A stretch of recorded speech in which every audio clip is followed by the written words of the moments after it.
All right. So, first of all, we just want to say thank you so much to all of you that are joining us this evening, those of you that are joining here on Zoom, and those of you that are joining us live on Facebook.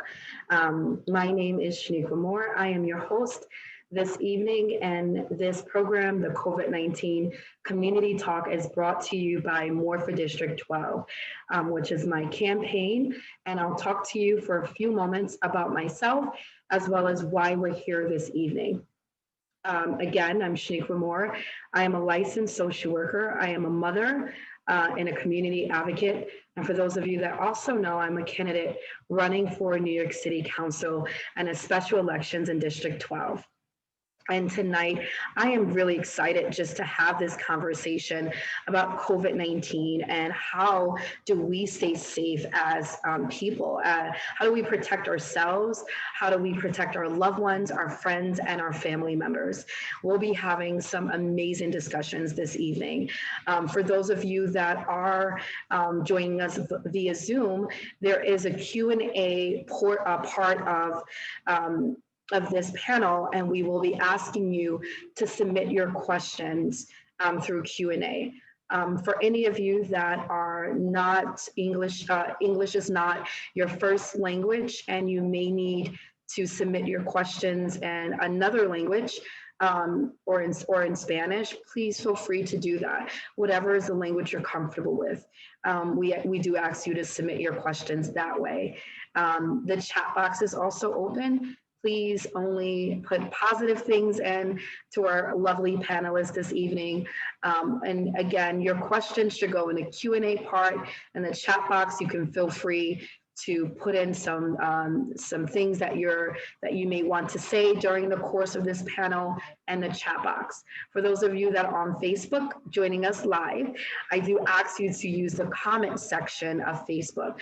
Go ahead and also share this video if you're joining from Facebook Live so that we can get this word and this great information out to as many people in our community as possible. All right, so who's ready to get started? I am. All right, so tonight we're joined by some amazing experts this evening. We have 3 medical professionals and 2 mental health professionals. The first part of this evening we'll be talking about medical safety as it relates to COVID-19. The second part will be going into mental health and well-being, and how do we support our mental health during this time. I want to start out with some statistics on COVID and just speak a little to how we, just to what we have gone through in New York State, and how cases have been rising and the number of deaths that we've encountered thus far. So we've been, according to the COVID-19 tracker, health.ny.gov, statewide, there's been 22 million people tested. From those, today, there were actually 159,844 tests done. There were 784,000 people that tested positive in New York State. New positives as of today were 9,000 cases. The breakdown of this is 49.8% are female and 49.1% are male. So we can see that COVID is really no respecter of gender or person, right? We also know that in the Bronx, the cases are very high, and that's where I'm from. There's 71,738 people that tested positive in the Bronx, and that's a huge, huge number. So those of you that are in the Bronx, we have a lot of work to do in terms of staying safe. Statewide, we've had 35,288 deaths so far. So again, COVID is not left, it's still here. And this is why this conversation and this discussion is so vital and so important, so that we can talk about ways that we can stay safe during this time. So without further ado, I will be introducing our medical experts that's on the line today, three amazing, phenomenal women. And they will be talking to us more about how do we stay safe medically or physically during this time. Again, if you are joining us via Zoom, please use that Q&A box to ask your questions so we can try to get those answered for you. All right. So first up, we have Steffi. She is a registered nurse at Montefiore Hospital. She also sits on the board of my nonprofit, I Raise Girls and Boys International Corporation. She's a mother of two beautiful kids, also a wife. She's also a Bronx resident. She enjoys mentoring kids and just giving back to the community. And she will be joining us. She's joining us this evening. She is on her way to work, so she does have to leave us a little early. So we're gonna, try to get her on for as long as possible. So Steffi, I'd like for you to unmute yourself.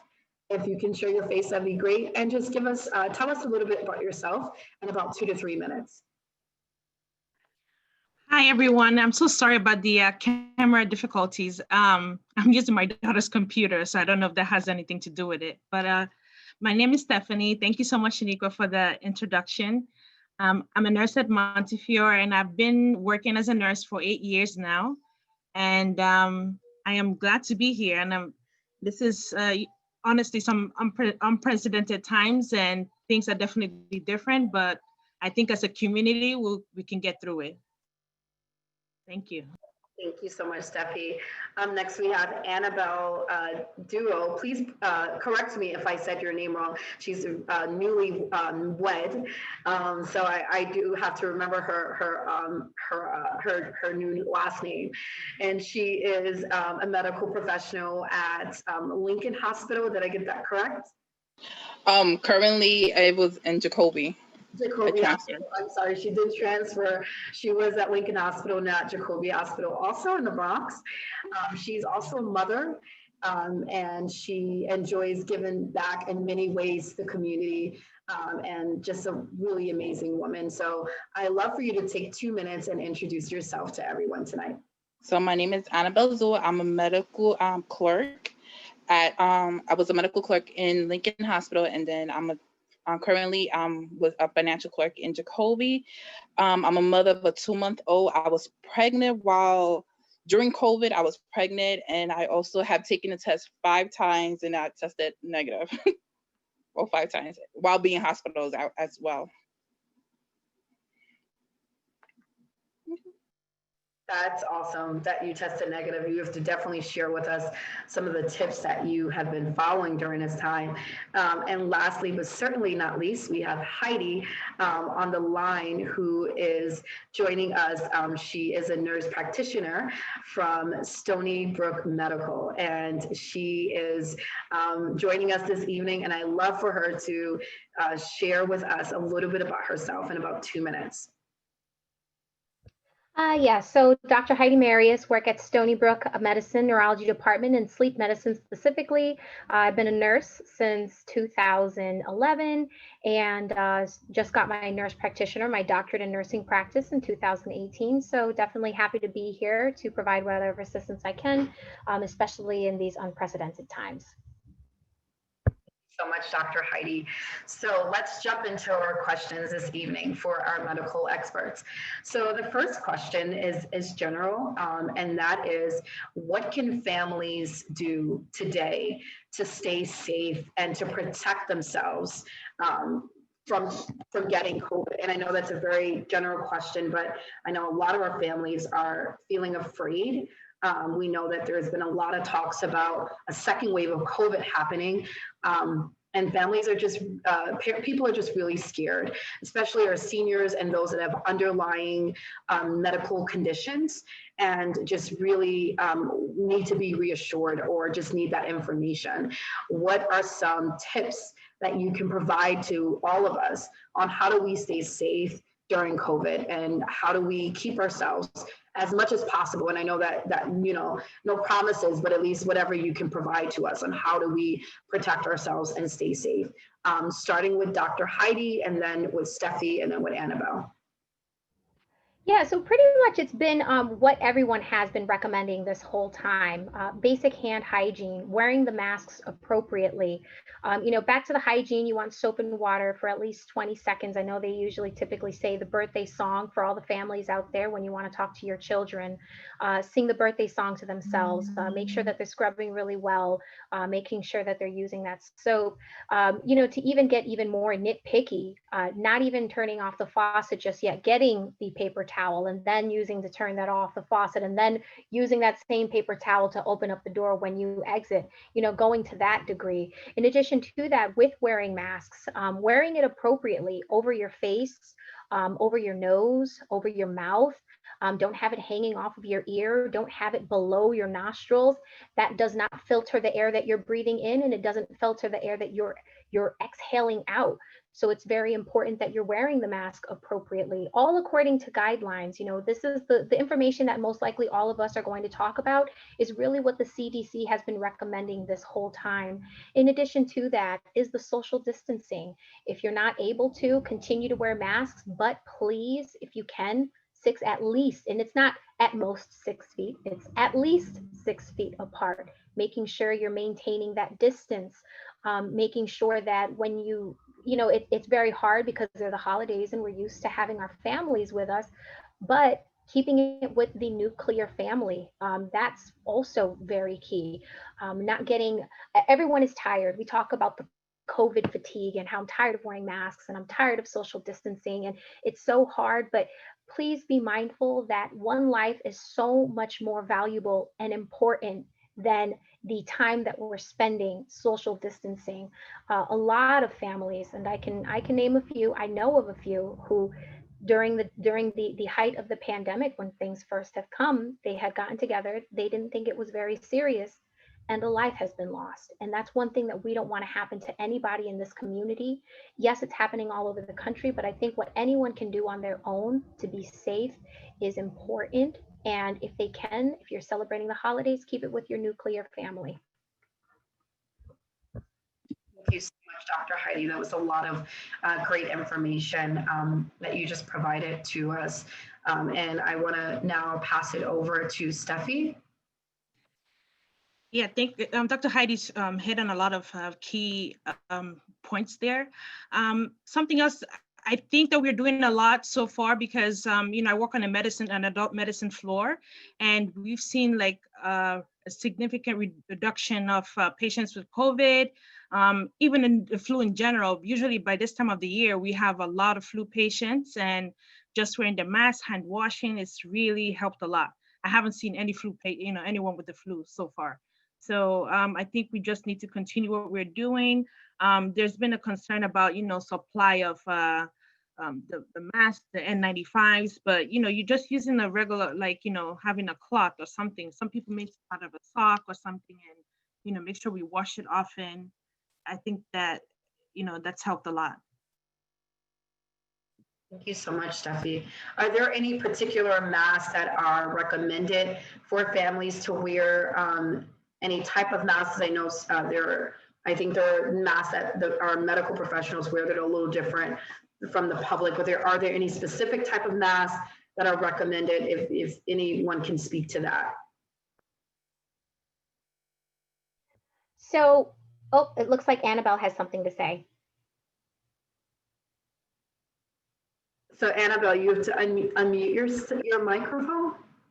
Well, I haven't used the N95 because that was in the hospital, but being pregnant and I was not allowed, my job would not allow me to work from the hospital, but when I had to go food shopping, just as an average person going every day, just the regular mask that they were wearing, the disposable mask, that helped a lot. Even the cloth mask, having a filter, that also helped a lot, because I know some people think that they have to get the N95, but that actually helped. Thank you so much. Yeah, so back to what Annabelle said, she's totally correct. you don't have to have an N95. You don't need the N95 respirator. It's really not even recommended for the general public in order for you to use that. That's really more so for in the actual hospital, or if you're in a room with a patient who has COVID. So that's not recommended for the general public use, more so medical use. If there is anything that I would say about the masks, if there is a mask that you can stay away from and not use, it's the ones that have the vents. So they have masks out there that has a little port, so when you exhale, the air comes out. That is not filtered air. We do not recommend you using that. Reason being, and I don't know if it's necessarily been publicized as well, is that the point of wearing a mask is when you protect yourself and you protect other people. If you wear a mask that has that exhalation vent or that exhalation port that does not go through filtration, you are not protecting anybody in the event that you have the coronavirus. So the CDC recommends a face covering. Also, in addition to that, don't use the ones that have a vent. You're not protecting yourself or other people very well because the air you're expiring is not ventilated. It's not filtered. Thank you so much for that, Dr. Heidy. Very important information for us to know not to use the mask with the ventilation because it's not protecting anyone if you are, because of the air coming out. Another question in regards to children wearing face masks, is that recommended? A lot of times I'm on the street and I see a lot of kids. I see parents with a face mask with kids that are not wearing it. Can you speak a little more to the importance of children wearing face masks?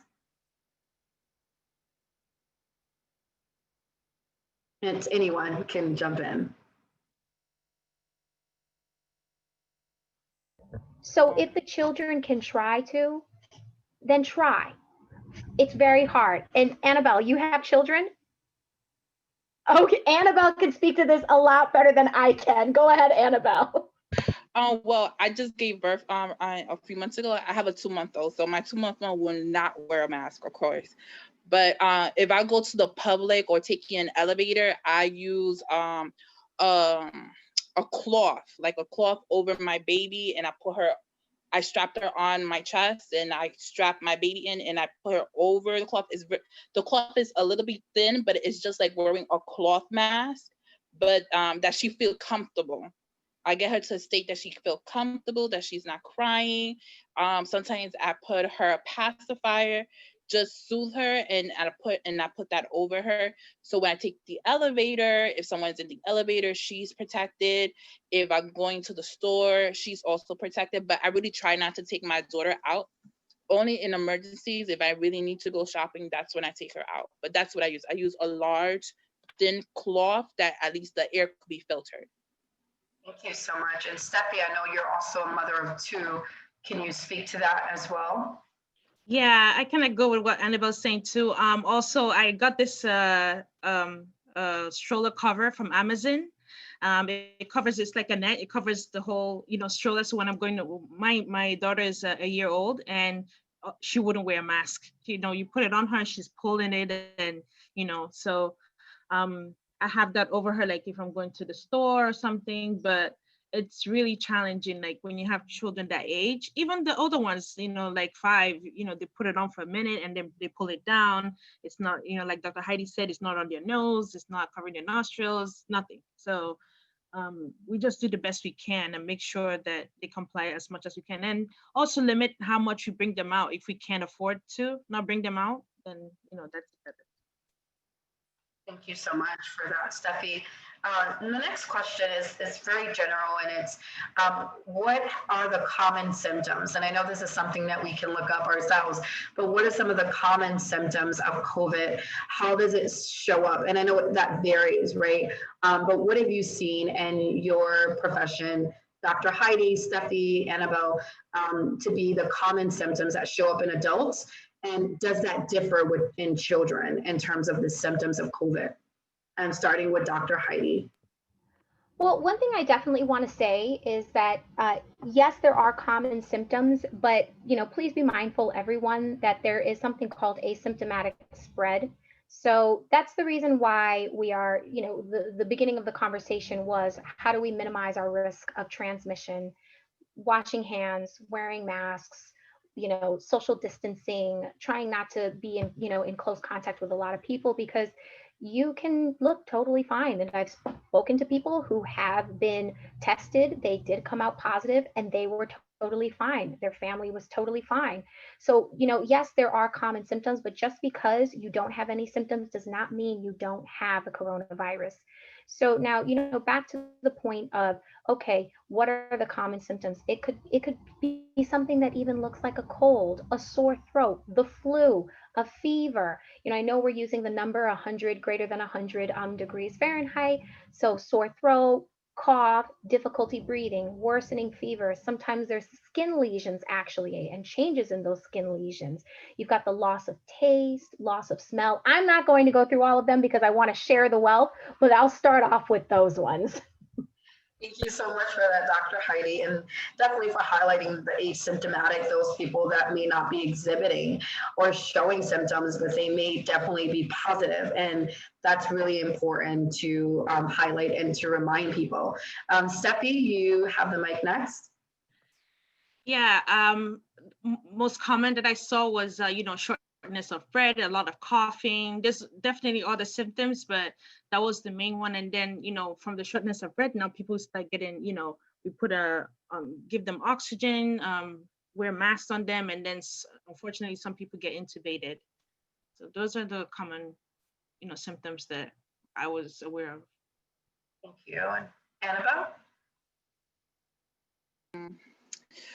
On the height of the COVID, when I was working in the hospital, it was usually they couldn't breathe, or they had a fever. I had actually a family member abroad that had it. They lost the taste of sense of taste. So these are things, but they pulled through. Thank God. Absolutely. Thank you for sharing that. So now I want to speak a little bit about the vaccine. I know that we have been hearing about the vaccine coming out, and now that it's sort of here in New York City, and I'm not exactly sure how it's going to be distributed or what the latest information is about this COVID-19 vaccine. But whatever information, Dr. Heidy, Steffi, and Annabelle, that you can speak to and provide to our community about it. I also know that a lot of people are afraid, and we talked about this prior to starting our talk, is that a lot of people are afraid to take the vaccine. A lot of people are afraid that it's going to have a negative effect on them. Some people are afraid they're going to die if they take it. There are a lot of different rumors going on, and I just want the experts to speak to this, to speak about this a little more. Dr. Heidy, whatever information you can give to the community and to the public about the vaccine, is it safe to take? What information can you provide to us? Yeah, so right now, there are currently two vaccines that are out there. The one that I'm most familiar with is 95% effective, and that's actually 7 days after the second dose. So right now, the vaccine, from what I'm reading, is that it's a 2-dose vaccine. You take the first one. Yes, there is some protection, but the 95% protection is actually after the second dose. And I believe the second dose, from what I read, is that you'll get it 21 days later. That's when you'll have the most protection, the 95% that they're reporting in taking the vaccination. The question is it safe? From what they've found so far, yes, it is safe. It's totally understandable when it comes to concerns like this vaccine has been made a lot faster than a lot of the other vaccines. Am I going to die? Yes, valid concerns, definitely. But when you actually take a look at the science, from what they have reported, is that it's effective, it's safe. If you are able to get the vaccine, you should definitely take the vaccine. Now, are there symptoms associated? Like, let's say, for example, you took your flu vaccine and you got it in your arm, you got a little mild fever, you got a little achy in your body, and your arm was sore. I have read from actually a nurse who had taken the vaccination during one of the trials that she had similar symptoms. Something that was different in her case was that she had a very, very high fever. She was very, very sick. It only lasted for 24 hours and she was fine after that. So it's important to know that some people, they might have minimal symptoms, and some people, they might have a really bad fever. They might feel really tired. They might feel really achy, but that after 24 hours, that had disappeared. So yes, very, very valid. Yes, concerns. However, that's also important to understand is we need to do what we can to protect ourselves. Another question is for the for who it's approved for. Right now, from what I've seen from the CDC, it's 16 and above. Um, that's not to say if you're younger, you can't take it. It's just right now what the CDC is recommending. The next question is for people who are breastfeeding and also people who are pregnant. According to the ACOG, the American College for Obstetrics and Gynecology, they are recommending that it should not be withheld from people who are pregnant and people who are lactating. However, I will caution and say this, everybody needs to have a conversation with their healthcare practitioner. Nobody who is listening to this should in their minds make the decisions by themselves whether they should and should not get it without having a conversation with their healthcare provider first. There are many people who are most likely listening to this live who have other types of health conditions, who have other types of reactions, and you need to have a conversation with your healthcare provider first before you make that decision. So, all valid concerns, very much so. However, don't make the decision without being educated and having a conversation with your healthcare provider. So much, Dr. Heidy, for that very insightful information. I definitely learned a lot, and you answered the second part, which were the risk associated with taking the vaccination. I'm going to go into Steffi now. Any information you could provide to us on this vaccine and anything that you can tell the community on whether this is safe or what are risks associated with this, anything that you can also add to that. Yeah, I don't know much about the vaccine or, some of the side effects that are associated with it. I know in the few coming weeks when it gets to us, when we start administering it, then we'll see more or, people coming in with any adverse reactions. But like Dr. Heidy said, please talk to your providers, your doctor, your nurse practitioners, whatever concerns you have, write them down, make sure you have them address them. And, don't listen to, my mom will say, oh, no, I'm not taking the vaccine. I've gotten all these videos, from people saying, the vaccine is this or that. Definitely talk to people who understand and know the science behind it, and then make an informed decision from there. Absolutely. Thank you so much for that. And yeah, I've been hearing a lot of different people, just a lot of things that people are saying about the fact that they're afraid to take it again because they feel like something bad is going to happen. And so we want to just bring real information and factual information to people to sort of decode those stigmas. We do have 2 questions coming in, but I do want to allow Annabelle to weigh in and to provide any advice on the vaccine as well. I would suggest to talk to your doctor, especially if you have underlying symptoms. I'm not a doctor or a nurse, so as just like a clerk or just the average person, I will ask my doctor the recommendation. Like for instance, I breastfeed my daughter, and I will have to ask my doctor because I don't want to have, because I have also food allergies and things like that. So especially if you have allergies, you should speak to your doctor. Thank you so much for that, Annabelle. So we have 2 questions that have come in so far. I'm going to start with the first question. Again, those of you that are joining via Zoom, please do use that Q&A part of Zoom so that we can get your questions in. So the first question is coming from Christy, and that is, if you have had COVID, can you catch it again? Can you get COVID again if you've already gotten it? And again, starting with Dr. Heidy, Steffi, and then Annabelle, if you had COVID or just, I guess, Dr. Heidy, if you can answer that, would probably be best. If you had COVID, can you catch it again? So yeah, actually, it's funny that you say that.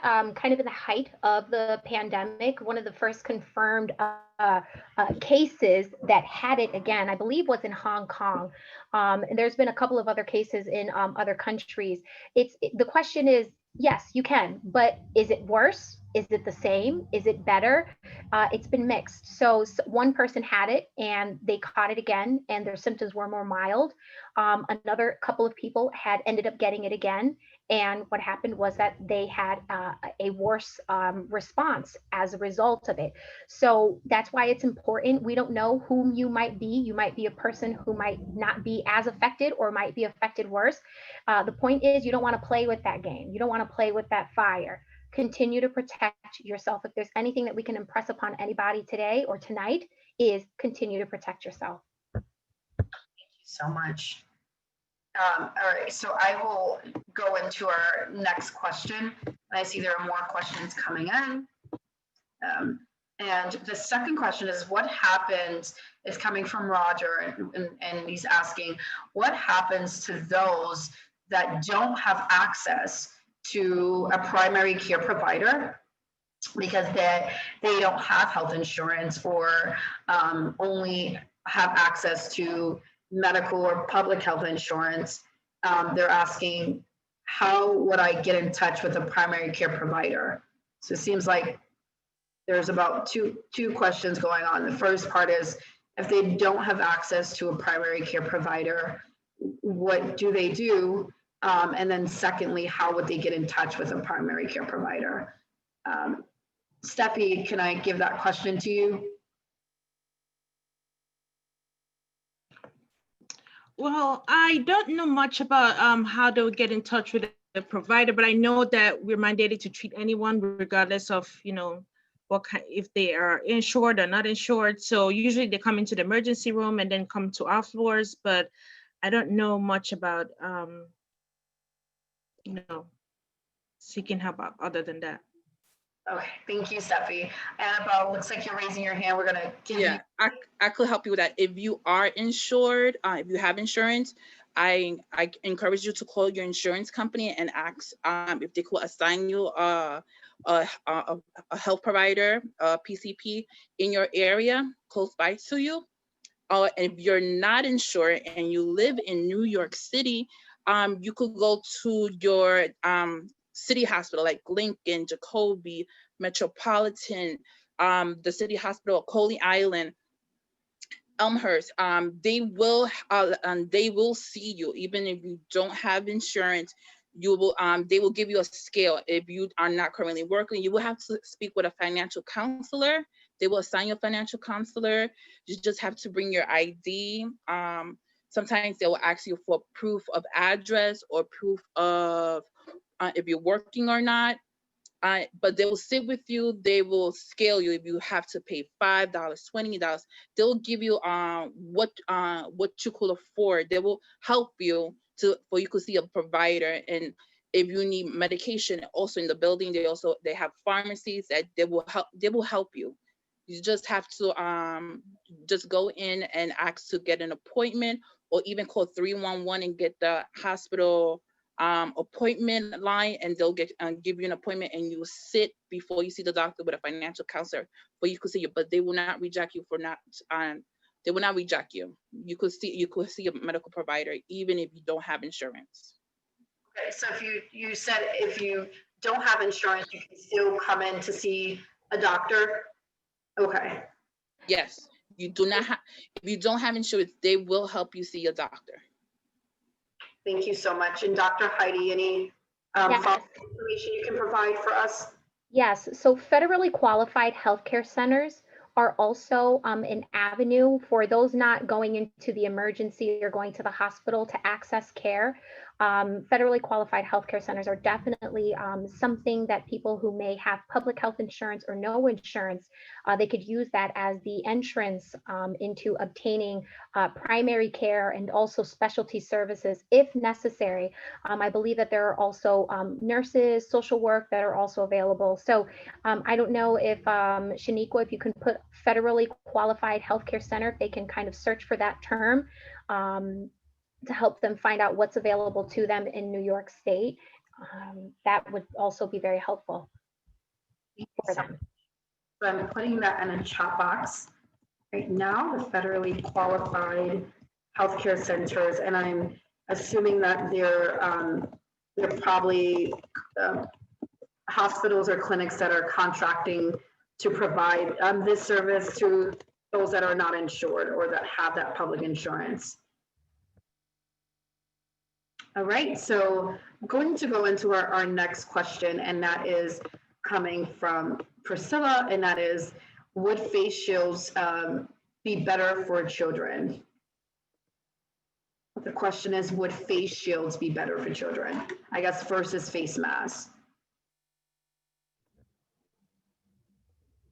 So this is the challenge. So there's recommendations in terms of ages and face mask use. The CDC recommends that if your child is 2 years of age or older, they should wear a mask. The World Health Organization recommends that children 5 years and under should not be required to wear masks. I think and I understand the question of if they can try anything, maybe a face mask. I would say, why not? I'm sure it can help if the child can, but other people would argue, well, the virus, depending upon the airflow, can just go around the front and into the mask itself. If your child is able to wear a mask and they fit the guidelines from the CDC, try to have them wear a mask because it's filtered, it's closer to the face. The face shield itself does not filter air. It may block, but in the event that there's airflow around it getting into their face, then it defeats the purpose of the face shield. But I think we're all trying our best with our children and being the best parents that we can be in this time. And, it's just a matter of having the conversation with your children, following the guidelines. Annabelle, I know she had something to say. No? Okay, because I thought you did. I'm so sorry. No, because I have a 2-month-old. So with children over 5 years old, I won't be able to give a good advice. Like I said, 2-month-old, I put a nice thin cloth over my daughter and try to pacify her and try to soothe her and put a pacifier before I could cover her face, even to go in the elevator or go food shopping or going to the bank or anywhere.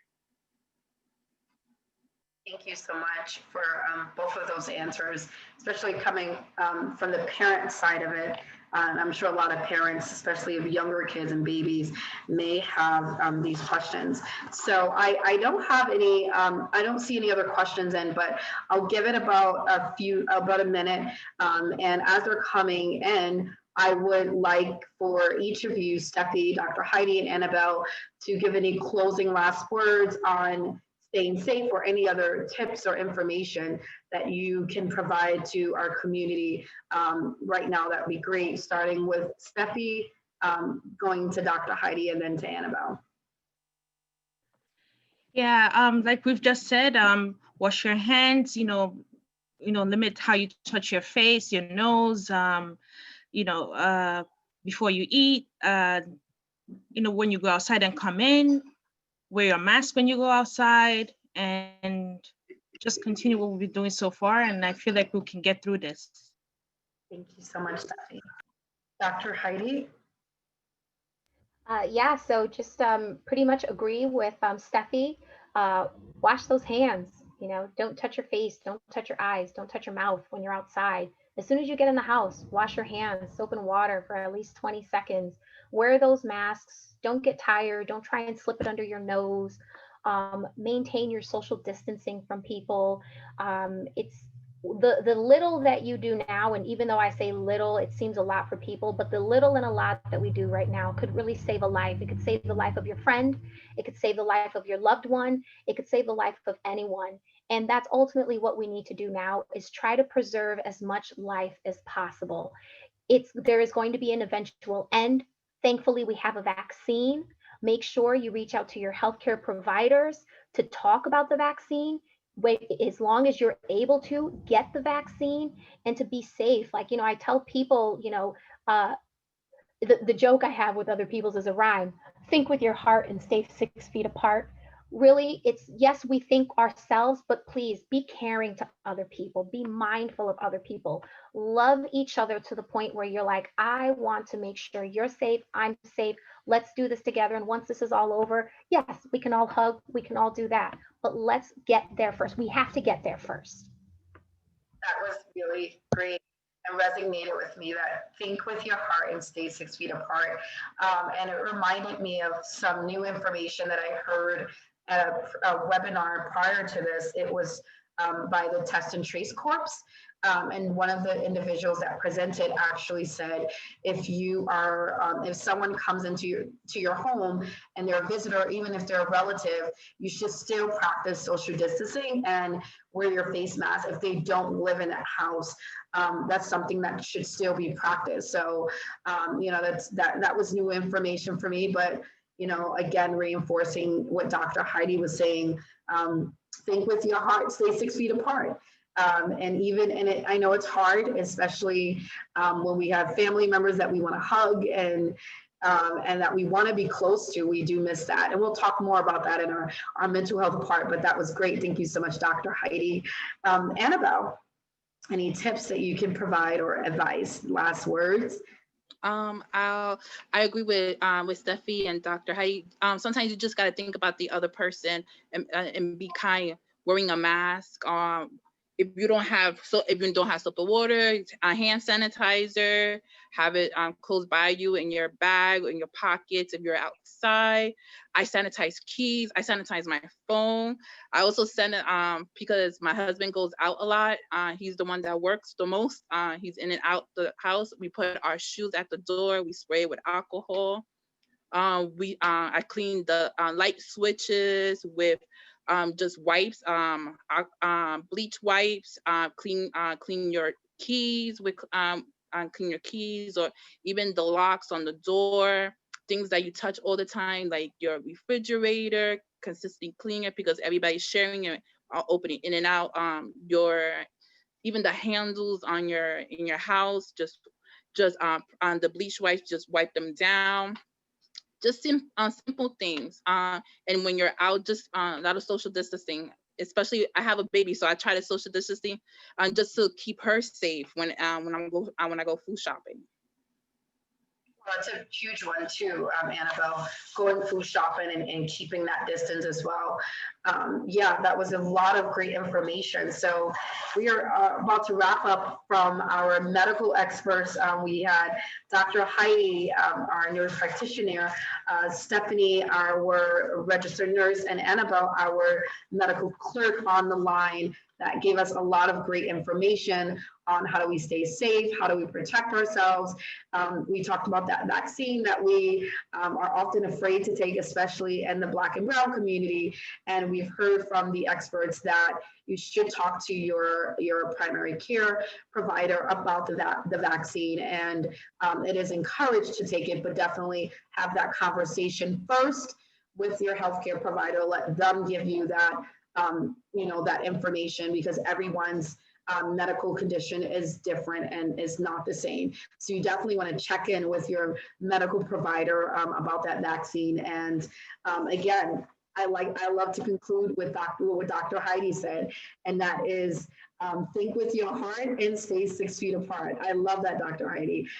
So I want to say thank you to all of you amazing ladies, Dr. Heidy, Stephanie, Annabelle. A round of applause for you taking time out of your busy schedules and being with us. Thank you so much. We're concluding the first part, but we are not leaving. We're just concluding the first part of our panel this evening. So I want to say thank you again, Stephanie, Dr. Heidi, and you have to go back to work. I think Dr. Heidi's at work right now. So thank you so much.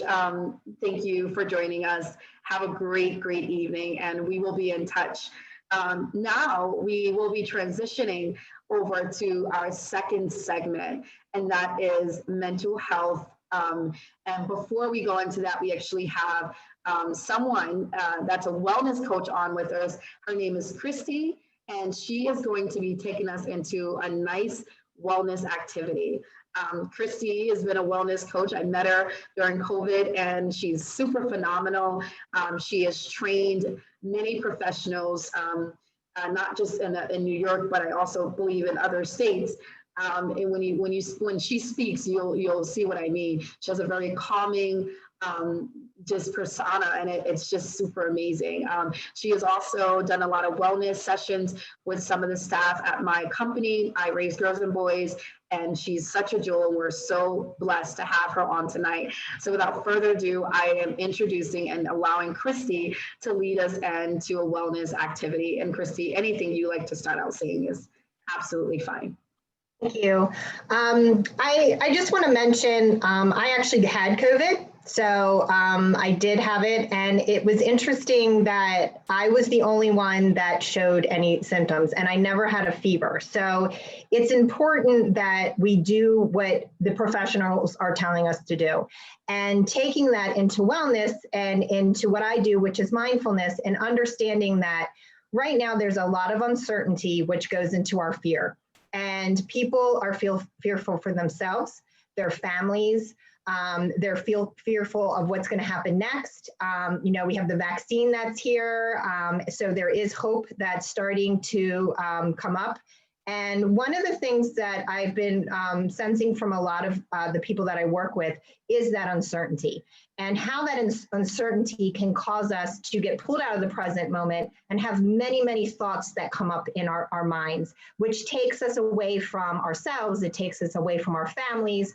And it can cause us to have negative feelings and, be short-tempered, lose our energy.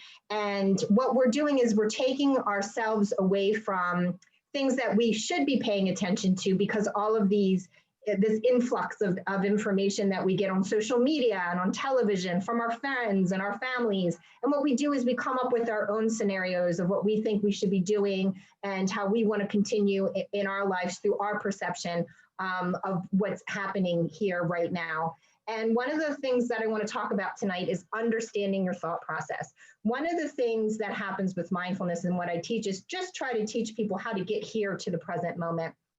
And what you notice throughout your day is you'll catch yourself in thought. And some of these thoughts might be negative thoughts, thinking about my child is, some schools where I'm at, I'm in Baltimore, they went back to school and now they're back, we had to close back down. So they're no longer going to school. And so a lot of these things were shifting. So when you're at work and your kids were at school, now they're at home, how do you deal with that? How do you deal with it? You're trying to do your job, your child's over there trying to do school. And a lot of the Groundhog's Day that we've lived before the pandemic is now gone. And one of the things as adults that we lose is that time for ourselves. So one of the things that we find before the pandemic, we had this time for ourselves in travel to and from work.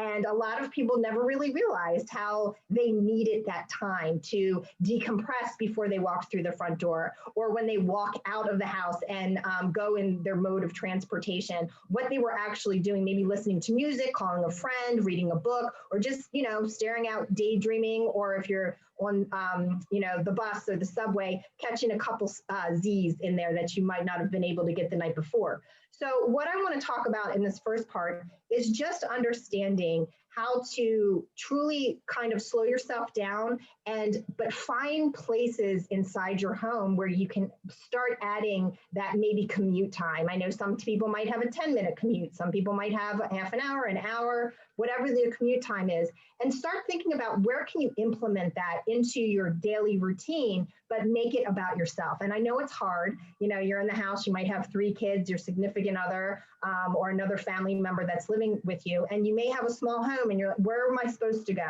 And I know a lot of people have found that the bathroom is a good space because it has a lock. So that's an idea. One of the things that I'm finding is that some families have a designated area. So it could be just the corner of the house where they might put up a curtain and some pillows. And what they do is they say, I need 10 minutes, and they go into that space. And that's where they have 10 minutes to read, to relax, to get themselves together. They take their children and make their children go in there without electronics, to kind of sit in there and take those moments to find that calmness. And a lot of families are starting to see that, you know, shutting the TV off and sitting with their families and communicating has helped them get through a lot of this, because with us being, you know, grown-ups, we're worrying about everybody, but one of the things we miss out is on ourselves. So what I want to do right now is just bring in to our attention just the idea of what is a thought. And the way that I kind of introduce that is just like your subconscious is asking you a question. So it's when you have a thought that comes up into your mind, just because it's there doesn't necessarily mean that you have to get involved with it. What we do throughout the day, we have a thought, it pops up in our head, and we're off in it. You know, we're thinking, you know, I got to get milk. Am I going to have time to get milk? Do I have to go do this? Or, you know, I have to do this. And your mind just kind of goes in all these different directions. And what we find when we're all kind of stuck in the house, people get that irritated feeling. You're irritated, you wake up, you haven't had that time, that separation that you may need away from your family, to have that just that alone time for yourself. And you find the only time you have is in that bathroom with the door locked. So what I want to present, and I've done this many times with I Raise Boys and Girls, is the idea of the thought. What is that? And I want to do a 5-minute meditation with you. It's very quick. You can utilize this throughout your day. And what it is that we're going to take some breaths, because breathing is going to get that brain to kick in some of that stuff that makes us calm down. So we're going to take those breaths and we're going to go into the meditation. And while we're in the meditation, all I want you to do is pay attention to these thoughts. Pay attention to what's coming up in your head. And while that thought is coming up in your head, try to visualize or think about, how are you going to let that go? How do you let that thought go? So just because a thought pops up in your head, it doesn't necessarily mean you have to get involved in it. So when that thought pops up, it's just saying, hey, I see you, thought. And the thought says, did you do the laundry yet? You can say, you know, I don't really need to think about this right now. I'm going to take a breath. I'll do that later, and I'm going to let that go. And that's the hard thing people don't understand, how to have that thought and how to let it go. Because we have so many thoughts throughout the day, and a lot of those thoughts have nothing to do with us. We pick it up from social media, we pick something up from the television, we pick something up from our significant other, our children, and we take that thought and we get stuck in it for 15 minutes, an hour, or a day.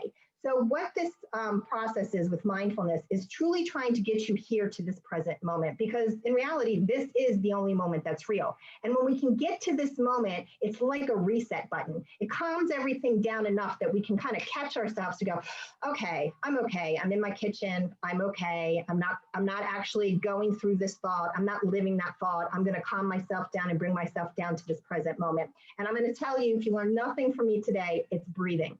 Breathing is going to save you a lot of torment, fighting, aggravation, and thought process. So what I want to do, and if you don't want to do the meditation, that's fine. If you're comfortable and you're interested in doing, what I recommend is that you just sit up, so we don't kind of go into that kind of sleep state. We want to sit up. We want to have our feet flat down on the ground. And what we're going to do, don't do it yet, we're going to take 3 breaths. On the first breath, we're going to breathe in through our nose and out through our mouth. The second breath, we're going to take a very big, deep breath in. And on the exhale through our mouth, we're going to blow everything out. Now, everybody's on mute, so nobody can hear you. So if you want to make funny noises and have fun with it, that's fine. But what you're doing in that second breath is you're letting go of all that stale air that's in your abdomen. We're going to let that all go. And sometimes when you're breathing out, you might have thoughts that want to go with it. Let it go. Just let everything go. And while you're exhaling, feel your body, who's here, kind of start going into that release state. The third breath, you're going to breathe in and breathe out. And the meditation that you're going to go into, and look, you can go anywhere in the meditation, but what I want you to focus on is the thoughts. What are you thinking about? If you get to a state where you're having absolutely no thoughts, that's amazing. Sit with yourself, listen to your heartbeat, focus on your breathing, and follow that for 5 minutes. But all I'm trying to do right now is just get you to pay attention to the thought. And what happens when the thought comes into your head, and what can you do to kind of let it go? Be easy on yourself. You know, if you're catching yourself talking, oh, you don't know how to do this, I don't want to be sitting here, this is making me very aggravated, just pause for a moment, take another breath, and see if you can get yourself back into it. mindfulness is kind of getting you here to the present moment. Meditation can sometimes be irritating because we're not used to it. We're not used to finding that calm inside of us. So I want to help you kind of find that right now. So if you're comfortable and you feel safe, you can close your eyes. And what we're going to do is we're going to take that first big deep breath in through your nose and blow out through your mouth. We're going to take that second deep breath in through your nose, and this is the important one, blow it all out.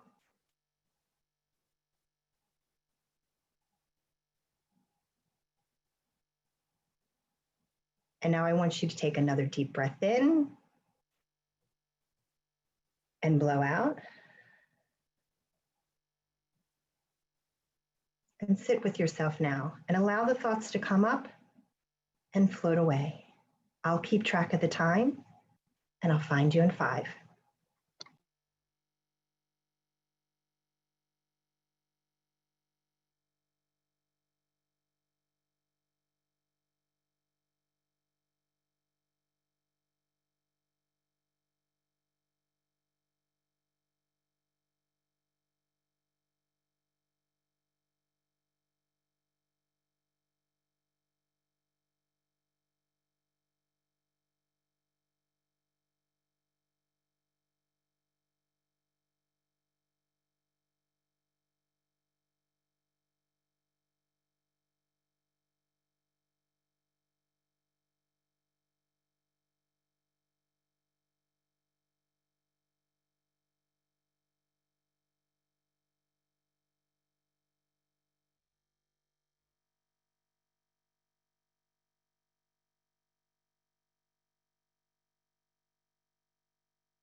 Before you open your eyes, put a smile on your face and say, I am healthy, I am strong, and I'm at peace. Take a big deep breath in through your nose, blow out through your mouth, put your hands over your head and stretch, and open your eyes when you're ready. Welcome to the present moment. Thank you so much for that amazing meditation activity that you led us into. And it's something that you can practice, like Christy said, every single day. It's very relaxing. Believe it or not, we don't do it enough. I don't know, the last time I sat and did something where I just wasn't doing anything other than when I go to sleep. So I applaud you, Christy, for leading us in that. Thank you so much. So that is a great interlude into our next part, which is mental health. And this is my favorite to talk about mental health. And I think it's Ingrid and Erica's favorite too. I want to bring Erica in. I don't know if I see her. Erica, are you able to start your video? If you can, that would be great. I'm here and I'm trying to start. Oh, there I go. Hello, everyone. So great to see everyone. Thanks for having me. I'm so happy you're here, and I love your hair. It looks very different today. It looks very nice. It's actually a trick because I wear these headphones and it makes my hair look fuller than it is. I love it. I'm going to use that next time. So that's all it is. I'm sharing my secret. Thank you for sharing that. So we are going into our mental health part. And before we introduce our two lovely panelists, I just want to start off with talking a little bit about mental health and its importance. So for those of us that are mental health professionals, right, we've been sort of preaching the gospel of mental health for so long. And this year we have seen how many people have taken it seriously and how many have started utilizing mental health services because of COVID being something that has been very traumatic, right? We have lost so many loved ones. Some of us have experienced loss and trauma, and some of us secondary trauma, and we're still sort of recovering. There has been such a rise in the cases of people showing signs of anxiety, signs of depression. There's been a rise in people feeling lonely and feeling isolated. These are all very valid feelings and things that we've been seeing. In my position as a nonprofit leader, some of the things that I've noticed and working with my families are how it's impacted our kids who are very social, our kids who are used to being outdoors, used to being in a classroom, whose life has been changed drastically. And it, you know, and it was like in a 24-hour period. One moment they were in school, things were normal. The next day, everything was shut down. And so parents, those of you that are watching, I know that you understand what I'm talking about right now. And our kids, they've really, really been impacted. Not just kids, but adults, right? Parents, seniors have been impacted. We've lost a lot of seniors and a lot of seniors that have these underlying medical issues and underlying medical conditions are more likely to stay indoors, which they should be, and how that's impacting their mental health, how that's impacting them being able to socialize, not being able to see family members, not being able to feel as connected to community the way they used to. I know in my community, which is in the Northeast Bronx, I love getting together at community board meetings and community events and seeing people and giving them hugs and having that face-to-face interaction. And for me, not having that has been very difficult. So we're going to talk a little bit about that. This is what we're going to go into. And so we have two amazing panelists. We have Ingrid, and she's an LCSW, as well as Erica, who's also LCSW. And for those of you that don't know what that stands for, that's Licensed Clinical Social Worker. So we have two amazing women of color that are joining us this evening, and they're going to give us a lot of great tips. So what I want you to do is, if you have some questions, please put it in the Q&A part if you're watching via Zoom of Zoom, so that we can take those questions and ask them to our experts when the time comes.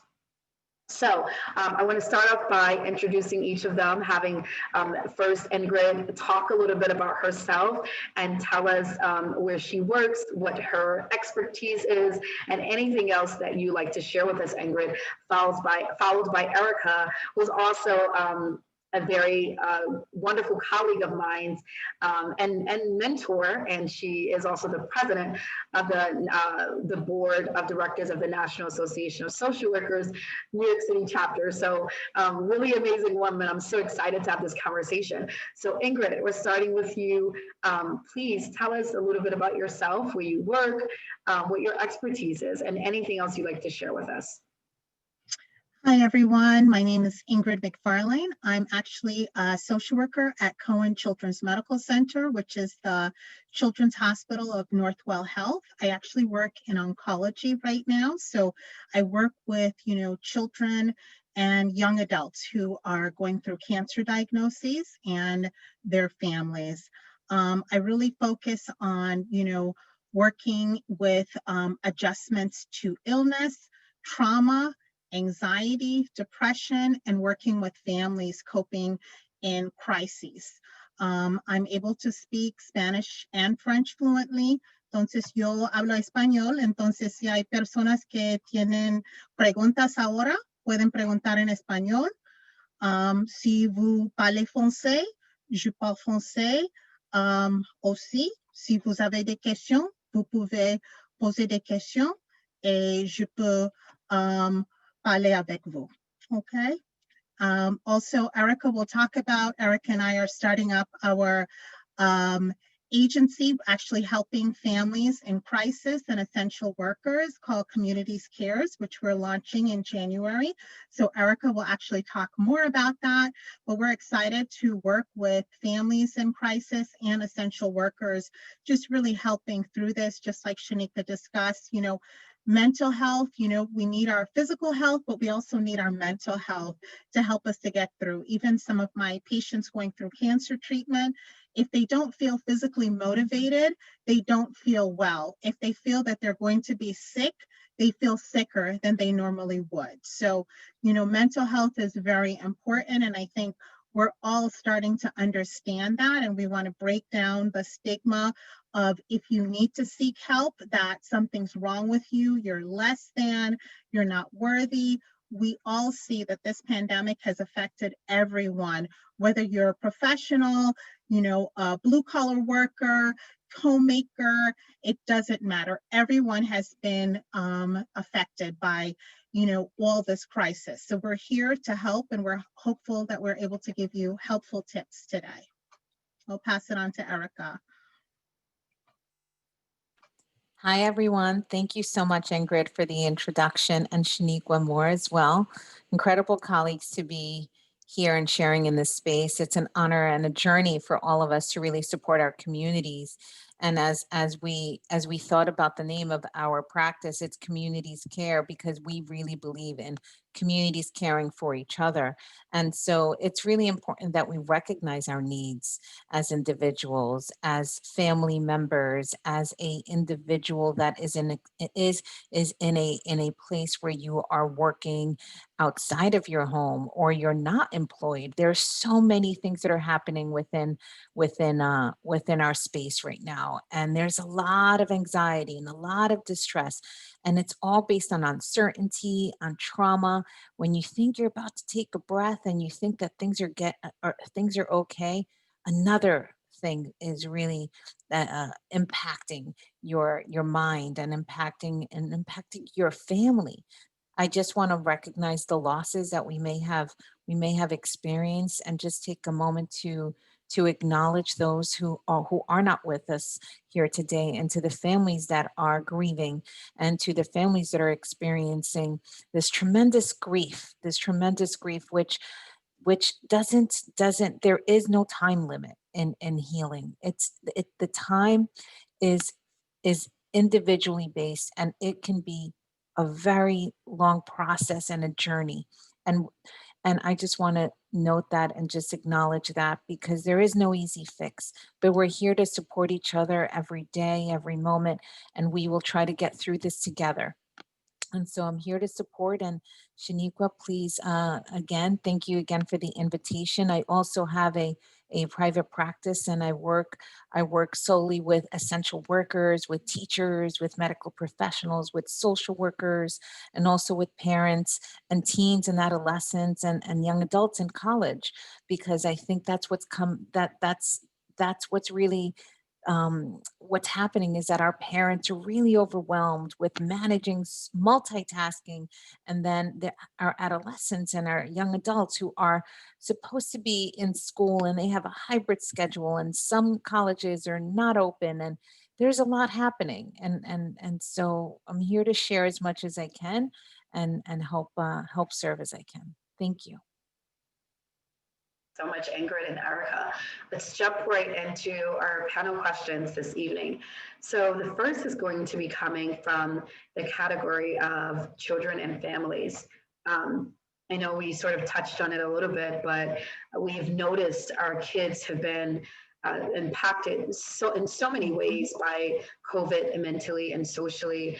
And I've noticed a lot of parents talking about what it looks like for them in the home, the symptoms that they've been seeing in their kids. I can speak as a parent, what I've been seeing in my own daughter. But can you talk to us, Ingrid and Erica, about what have been those common symptoms of what you've noticed, and how kids have been impacted by COVID, socially and emotionally? Starting with Ingrid. Yes. So, this has been stressful for everyone, and Shanequa discussed it in the beginning, for all of us, because we weren't given a chance to kind of, slowly warm up to this or even prepare. It just happened all of a sudden. In a matter of 24 hours, things were shut down. So it was really difficult for everyone. With children, what you're starting to see a lot of times, if you've had a child who's been calm, sometimes that child is now like irritable, acting out. You might see sleep difficulties. You might see changes in their eating habits. Some anxieties. You might see kids who are younger bedwetting. A teenager might be more isolated, like wanting to stay in the bedroom more, or sleeping longer than usual. We know that a lot of teens, tend to sleep late, but you as the parent would know the difference that, he sleeps late, but he's really, really not getting up at his usual time. And when he gets up, he doesn't seem to be so communicative, I need to check in more. So these are some of the symptoms that we are seeing with kids right now. Throughout all of this, I want to touch on children with disabilities, like children with Down syndrome, children with autism. So sometimes those children, because they may not have, the normal development, maybe their language skills are lower than other children. Sometimes people may, if they're starting to do things like, head banging or throwing things, acting out, people may assume that, oh, that's just because, this child has Down syndrome or this child has autism and they're not verbal. But if you're seeing more of those things, even with those children not sleeping, a lot is very, very disrupted, because some of the other children who have normal development, even though it's hard, you're able to actually converse with them, and then over time, they can understand, even though it's difficult. But with some of the children with Down syndrome, autism, and other developmental disabilities, because their development, and their cognition doesn't allow you to really explain those things. They were taken away from their programs. Many of those children might have gone to day programs. So they were used to, I'm getting physical therapy 2-3 times a week, speech therapy, I have my group, I have my program, I know my aid. They get comfortable with that routine. And now more parents are actually having, everyone in the home, because that's what we're told, not that anyone's doing anything wrong. So it's not for parents to feel that they cause the child to have more behaviors, but this is the reason for the behaviors. So we're really actually recommending that those parents with children who've had therapies, if they're able to do some of the therapies via Zoom, if they have some agencies, I know that there are allowing some agencies to come back into the home. If you're comfortable with your therapist, you're watching that they're doing things like hand sanitizing, they're doing gloves, using gloves and things like that. That will also help your child to really, have less of those behaviors because they will have another routine again. Some of the other children who are, having a development that's normal, going out of the house, even though we want to stay in, but going out in the sunlight, taking walks, not to take for granted the benefit of the sun, not just the vitamin D, but it really helps us with our mood. So if there are times throughout the day, even before you do homework with the kids, after dinner, like whatever works into your day, to really go for walks, go outside. If you go to a playground, you can still social distance, but do something with the kids, and it will be something fun you're doing with your kid, and really helping you also as a parent to see them laugh and be a child rather than always being in the house, because a lot of us now, we're just in the home. You want to, discuss more, Erica? No, absolutely, Ingrid. I agree with you 100%. And I also want to acknowledge that every family is different. And like Ingrid was sharing, that not all of us may have the luxuries of being able to do the things that we wish to do. And there's a lot of shame that's happening because of that. And so I want to recognize that and also note, recognize what your needs are as a parent and how you can look at your community and your support systems to get to doing those things that you think would be healthier for you and your children or your child. So recognize what your needs are. And as Ingrid was sharing, if you're able to do these things and with precautions and safety, it's great to have just a moment of being outside using all precautions necessary.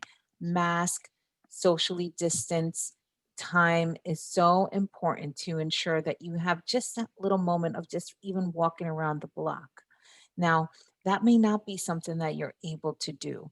So then it might be more conversations and limiting the tablet, limiting the iPads, limiting the screen time, because screen time can really cause more inability to focus.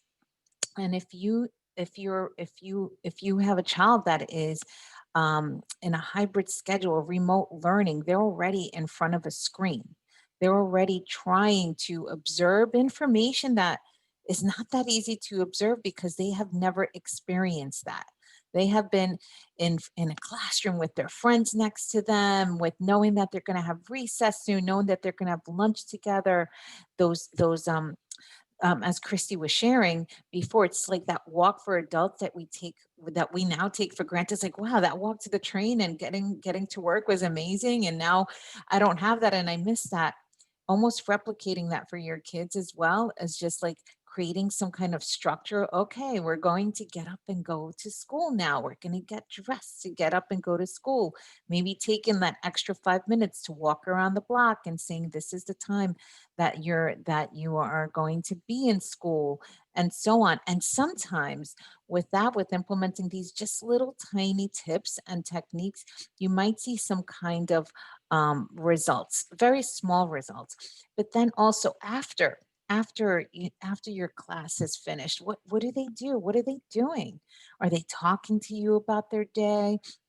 Is it super overwhelming to even talk right now because there's so much happening? We are in a hyper vigilant, hyper focused mode right now. We're trying to survive. We're trying to figure out how to pay our bills. We're trying to figure out how to keep our jobs. We're trying to find jobs. We're trying to teach our children things that we don't even understand as parents. Their math is very different from our math, right? So we may have forgotten, and there's no shame in that. There is no shame in that. And so really looking for resources that you can tap into to support the learning of your children. And also the language may differ. I want to acknowledge also the different cultures of different languages that we all have, and English may be our second language, or we may not know English. Nosotros puede ser que no sabemos inglés. It's going to be harder for us to sit with our kids and help them through the daily remote learning or even afterwards. So taking into consideration the support and the resources that are in your community and trying to access them, creating pods of networks of other parents that are also going through the same thing within your community is important.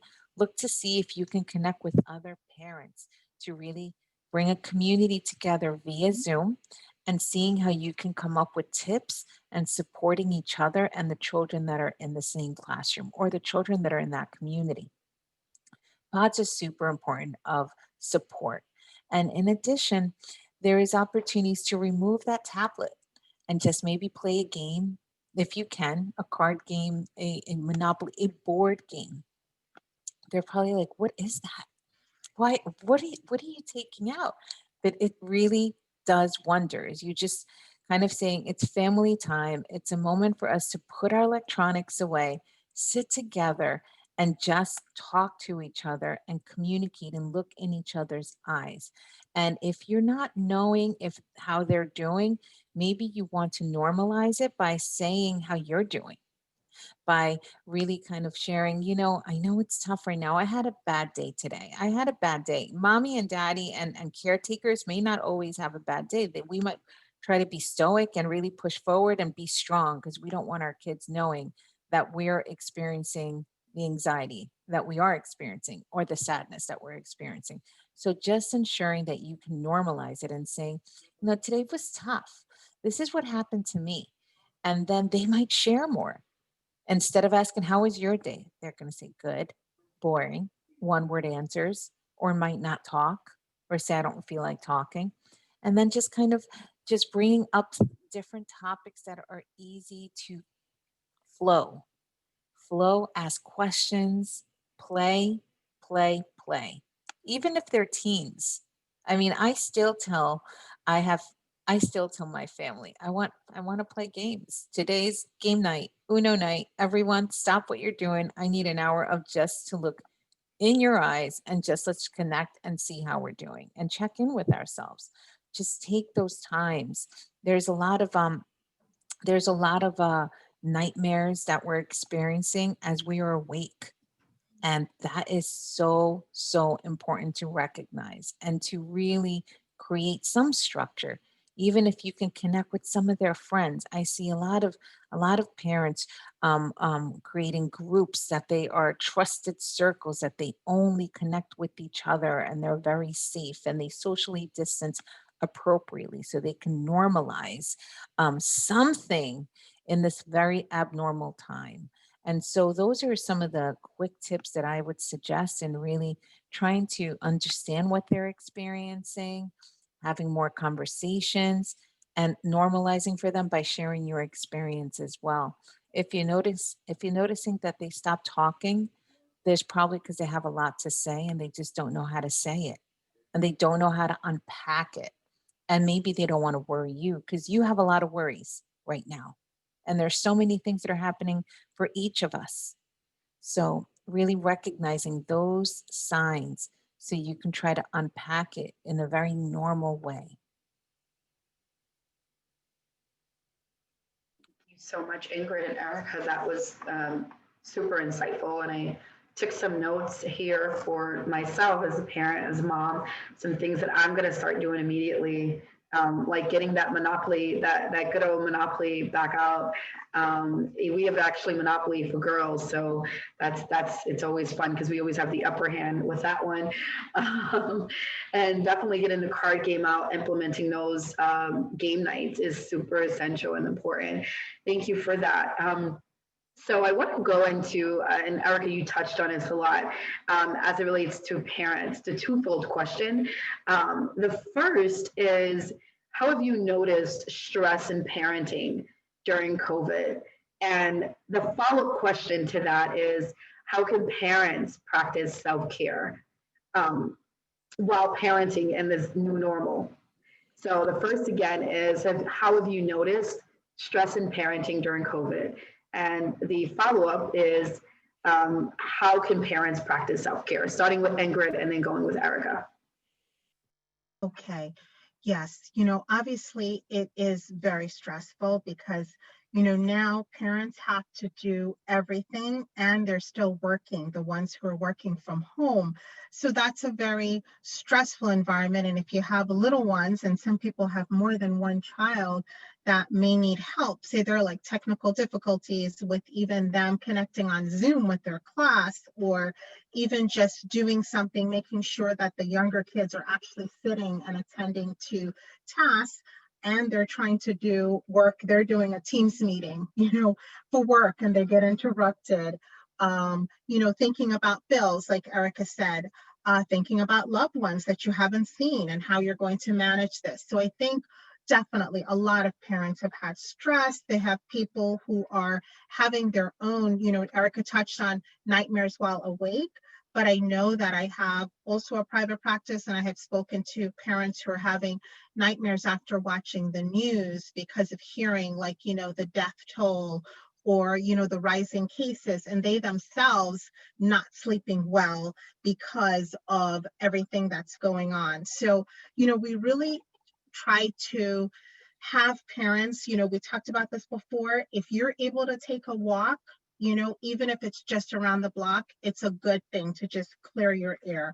If you are able to have someone that's in your community, we have that, African proverb, it takes a village. So if you have, your loved ones that you can't see, but thank God we're in a time where technology is really advanced. You can FaceTime, you can Zoom, and you can try to see if you can actually get, scheduled like FaceTime to connect with your friends, family, whomever it is that can help you. Even if you feel you need someone to talk to, there are great resources that are free, confidential, and anonymous, such as the New York Project Hope that started after 9/11. And that is amazing because they're open 7 days a week. It's from 8 a.m. to 10 p.m. And they're really able to help anyone with any type of therapy, because sometimes maybe even if you have a friend, maybe your friend is struggling just as much as you are, or your other family member is struggling, and you feel like, wow, what if I overburden them, or they can't help me right now because they're going through a stressor. So I'm going to give the number for, and then Shanequa, you can type it in, the number for the New York Project Hope crisis counselor, which I said it's free. It's 7 days a week, 8 a.m. to 10 p.m. It's 844-863-9314. And basically these are licensed, social workers and psychologists and other mental health professionals who are available to take your call. Like I said, it's free, it's confidential, it's anonymous, and you can call as many times as you need to, and you actually have someone who is there to give you some good tips.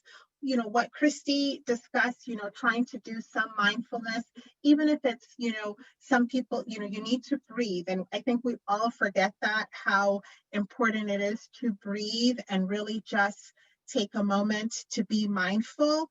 But then sometimes maybe you want to have like even a dance party with your kids and just get some stress off. Anything that, you do that you feel more positive doing. If you're a person who knits, trying to do that.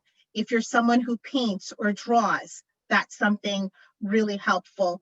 Journaling is another way to kind of help you, thinking about like a gratitude journal, because a lot of us right now, there's so many things that we can say, oh my God, we don't have this, we don't have that. And it is true. There's no shame in saying that. But in order to get through this, we have to start to think of some of the things that are positive and something that maybe we're thankful for, even if it's a small thing. Like today, I was able to do stuff and I didn't get upset with the kids, or I was able to actually help my child with this project that I thought I wasn't able to do, or I actually got through this meeting, anything that is just a small win, but just to think of it and to reframe things. I know with the holidays coming up, it's very difficult. People are thinking about, okay, I'm not going to be able to see, my mom, kids aren't going to see the grandparents or aunts, uncles, like a favorite babysitter or someone.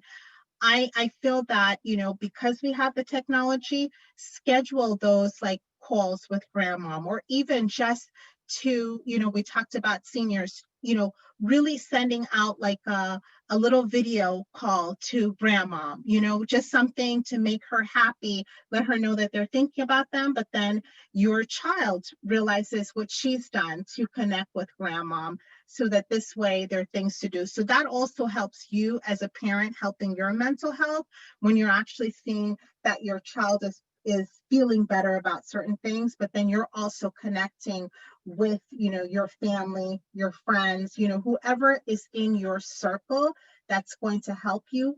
Try to connect with them and make it like a regular thing, even though we're not able to always go to be at people's houses or to go out with each other. We can connect by phone, by video chat, and really still stay connected so we can feel more present. Right. Pass to Erica. Thanks, Ingrid. No, absolutely. I think connection is very important during a time where we feel disconnected. And that's also probably many reasons why we are Googling and looking up information and obsessively watching the news and obsessively trying to find out everything we need to find out about whatever it is that we feel uncertain about on social media. So limiting that as well. I think that what's coming up for parents and for caretakers and for adults is there's, we're starting to become very irritable. So if things irritated us before, now it's magnified 10, 20, 100-fold. So there, it could be very simple as maybe, the toothbrush was left, in the wrong place. And then we are lashing out and we're having anger and we're getting upset because we're starting to want to control our environment a little bit more. We're starting to exhibit signs of maybe obsessiveness within our space of just wanting to make sure everything is perfectly orderly and perfectly clean and perfect in just very few words. We want to try to make things perfect and we want to control our environment so we can have some control because we feel like we have no control at all of everything that's happening outside. So recognize those things, recognize because that causes anxiety, that causes irritability, that causes conflict with others that you are sharing space. That can cause a discourse and a disconnect, and it can create more havoc in your relationships at home because your kids may not want to, or your partner or your family members or your sibling may not want to interact with you. You can also shut down. So besides being irritable, you might start feeling like you're shutting down, like you are pulling away, like you also do not want to engage, like you also are limiting what you can hear from others. Like you don't want to hear what they have to say, and you can really start moving away and pulling away and isolating yourself. You might be overeating. You might be not eating at all. You might start engaging in other coping mechanisms that may be unhealthy. Recognize those things. Recognize them, become self-aware. Give yourself permission to say, I'm not okay. And it's okay to not be okay. Because once you recognize and you give yourself permission and you accept it, then you're able to react and proactively look for support. What does that support look like? It means that you may never have engaged with a mental health social worker or support person or anyone that's in the mental health space. But now everyone is experiencing something that's very similar, but everyone's experiencing differently because there's all of our environmental stressors that were still there before, but now they're magnified. So it's okay to say, I'm not okay.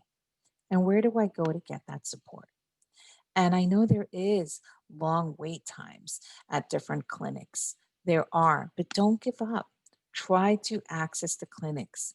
Try to connect with others that can get you that support that you need. Try to connect with community support groups. Look for community support groups that may be present. Look for your spiritual leaders if you're part of a community of and you believe in something. You can look to your spiritual leader and your community there to support you. There might be a lot of platforms that you may not know that are there that you can tap into. So recognizing these things and also seeking out where you can go get support and asking yourself, what do I need right now to get through this? How can I push forward? How can I survive this? How can I be an okay version of myself? And why is it that I'm starting to feel like I need to control everything? Or why is it that I'm feeling so disconnected and so isolated? Why am I so irritable? It's okay. We're all going through the same exact thing, but experiencing it very differently. Look for that support that you need. I feel like I just went through a therapy session with you, Erica. I may have to book an appointment with community care. Thank you so much, Ingrid and Erica, just reiterating some of those tips for parents: taking a walk, scheduling FaceTime with family, utilizing free resources such as the New York Project Hope, which I did put in a chat box on Zoom and a comment section on Facebook, mindfulness activities, knitting, painting, drawing, journaling. I love gratitude journal. I think I'm going to start that one. Let me just put a star right there.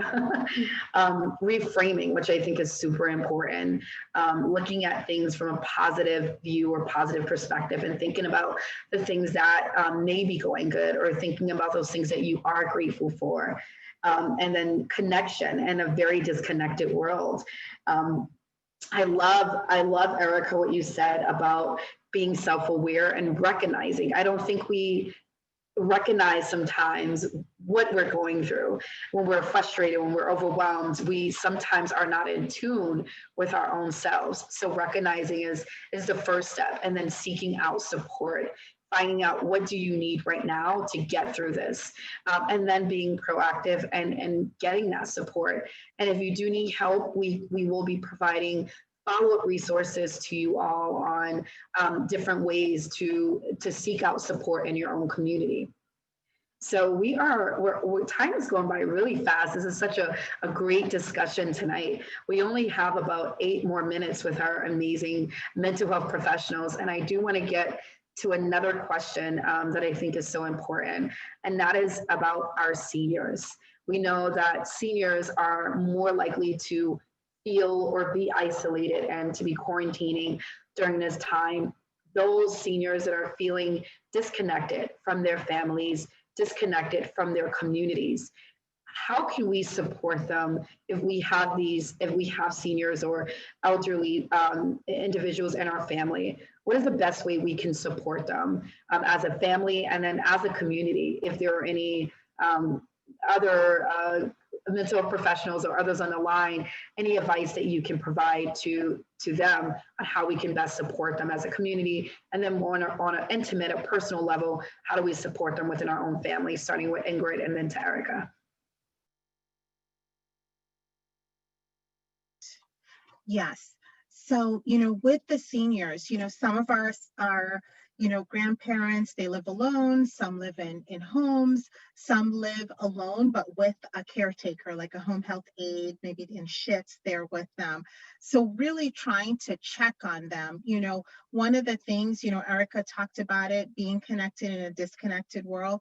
Really checking on our elderly and checking to see even more than we did before during this time, because maybe prior to this we were able to visit much more, and now we're trying to protect them, so we're not visiting as much. So since we're not able to visit because we are caring about not bringing anything to them, really checking on them. If they're with a home health aide, try to do like a FaceTime call. Sometimes with seniors, it's hard for them. So, you'll talk to that, home health aide and try to, say, we're going to connect. Can you just help my mom with, or grandma with the, FaceTime so that she can see us and we can see her and we can actually connect. I can let her see the kids, the kids, if they drew something for grandma, they can show like, a picture that they drew and how much they love, that sort of thing. Even setting up like sending a gift for grandma, but then arranging a time where grandma can open that gift over FaceTime or Zoom so that the child gets to see, oh, look, grandma loves what I bought for her or I made for her. And grandma gets to see the reaction of the grandchild or the daughter, son, as they're looking at it. I think that that's a really good way to do it. I know some nursing homes, because of how COVID really went through the nursing homes, very, very strict as far as their visitation policy. And it may still not be very possible to visit the way that you did before. But I know that many times they allow visitation if they come to the, window of like the common area, even making up a sign and just coming out and, talking to grandma with the kids, grandpa, just making them feel special. Like, a lot of people we did for, a lot of people with the drive-by parties, coming in with something like that, really helping them to, feel good. Sending a little thing each day, even if like, you have what the little kids, maybe one's a tap dancer, one's a singer, one's doing the piano, sending like a little video of the child doing something. And grandparents always, they just feel like their grandchildren are like the best things ever. That's a thing to kind of like make their day and make sure that they're doing okay. The other thing to look at with seniors is food, because there's so much food insecurity with what's going on now. Many of us, even if we're working, sometimes our income is less. So everyone is affected. So I know that Feed America is really making sure that they have, getting food out to seniors, to people who are food insecure, and just making sure that's another thing we're checking on, that they're actually eating, and that if they live alone, or they live, in the home and then they have home health or someone taking care, they're getting their food and they're getting their medication, and that they're actually getting to their doctor's appointments also. Because even though COVID is going on, we've seen that people who've delayed things with like heart issues, cardiac issues, breathing issues, if they don't get out to go to see their healthcare providers, those things are exacerbated and worsened. And obviously we don't want that to happen. We don't want them to have COVID or complications to COVID, but we don't want their existing conditions to get worse during this time. So really checking on their health and their nutrition is also, really important for the seniors at this time. All right, I'll pass it to Erica. Thank you, Ingrid. You bring so much to think about. I want to just kind of piggyback on what you were saying in regards to food insecurity. And it's beautiful to think that there are family members that are involved with their seniors, but there are some seniors that do not have that support, or the family that others may have. So really understanding, how can you be a support? How can you get involved in supporting your community of seniors that are not in nursing homes, that are living within your space? I remember how beautiful, and I have to say, and I will always say this, I love New York. Like, I love it. I can never imagine myself anywhere else, because we come together and we really show up and we care. So just knowing who these individuals are around you, that just kind of just helping them with getting some groceries. If it's not through Feed America, if it's not through Catholic Charities, if it's not through other places, just checking in, giving them a call, a FaceTime, a text, just checking in, knowing your neighbors and seeing what they need and how they're doing. Facebook tells you a lot. This is where you can really kind of use Facebook in a very positive way. If you see that they haven't been active, check in to see if you know how they're doing. Also, try to get someone else's number that's connected to them so you can build another bigger community that supports your elders, because there is so much that happens in a split minute. And I can completely validate what Ingrid is saying, is that medications may not be taken. They may not be eating correctly. They may be experiencing delirium. They may be experiencing paranoia and just losing their memory, losing their focus. And we may not be able to catch it because we're not seeing them as much. They may look very different from the last time you saw them in person to now, or to moments. And also trying to create, now, if you are part of a family system, which means you have other siblings and you have other people in your family, try to create a schedule where one of you is absolutely quarantining for those 10 to 14 days, is absolutely getting tested and waiting to get cleared, not just get tested, because some of us, we think we got tested, we're good.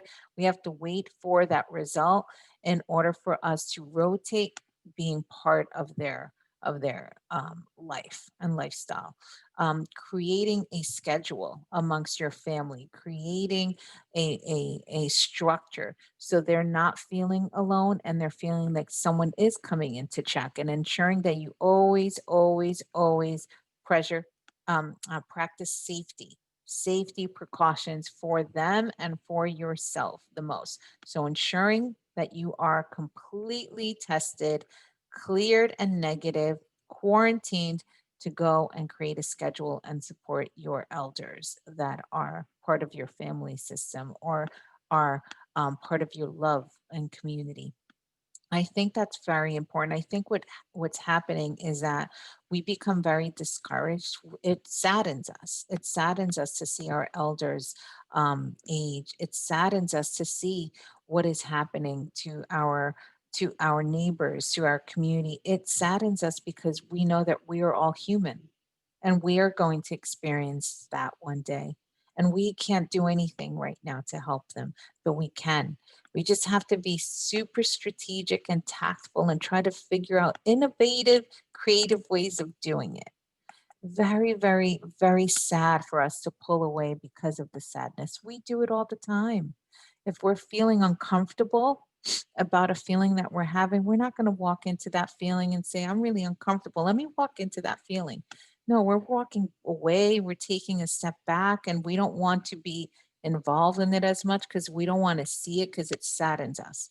But this is that moment to really become resilient, innovative, strong, because we can't do it by ourselves. We can't do it by ourselves. And give yourself permission to be sad. Again, creating that space for yourself and finding ways to connect in a very safe way, and have empathy for yourself, empathy for the ones around you, empathy for what is happening in this space. Non-judgment is so powerful. Do not judge yourself. Do not judge your neighbor. Do not judge others, but just really trying to be non-judgmental. There's so much power in that, because then you create more space and you have more empathy. And those conversations that might be very stressful with your family and friends of how to support your elders as caretakers, one caretaker is very overwhelmed. If you create those responsibilities amongst more than, if you have 3 or 4, that's even better. So try to create that system for yourself and the loved ones that you have around you. You, Ingrid and Erica. We're wrapping up. I just wanted to reiterate some of the points again that you mentioned on how we can care for our seniors and our own families, as well as in our community. And that is checking on our seniors, even if that's through a phone call. That one phone call can mean so much to that senior. My godfather is actually quarantining, and he's an elder. And I called him the other day, and we probably chatted for 20 minutes.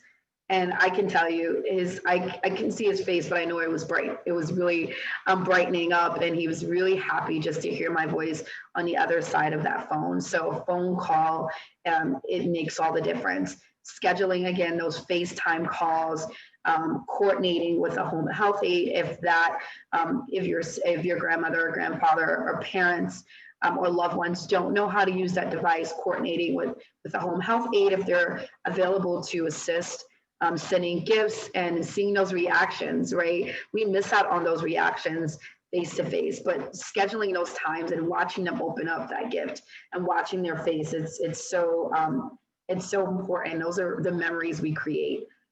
Erica, you mentioned creating a schedule with your family. I think that one is really important to my grandmother. She's elderly, but she also has a lot of needs. And so, one of the things that I know my sister and those in the house does is they rotate. When are we going to go check on grandma? Who's going to see if she ate? Or, right, you talked about that food insecurity with seniors. That is really valid and real. So we want to make sure our seniors are also eating.